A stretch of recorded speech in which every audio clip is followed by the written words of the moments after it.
চলতি বছরের নভেম্বরে মূল্যস্ফীতি বেড়ে দাঁড়িয়েছে 11.38%, যা গেল 4 মাসের মধ্যে সর্বোচ্চ। বৃহস্পতিবার বাংলাদেশ পরিসংখ্যান ব্যুরো বিবিএস এই তথ্য জানিয়েছে। এছাড়া গত মাসে খাদ্য মূল্যস্ফীতি বেড়ে 13.80% হয়েছে বলে জানিয়েছে সংস্থাটি, যা এক মাস আগে ছিল 12.66%।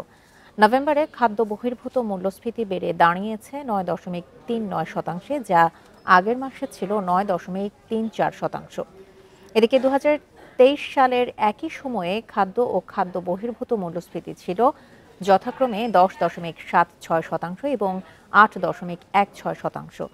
অক্টোবর মাসের তুলনায় নভেম্বরে মূল্যস্ফীতি বেড়েছে 0.27%, আর শহরাঞ্চলের মূল্যস্ফীতি বেড়েছে 0.93%।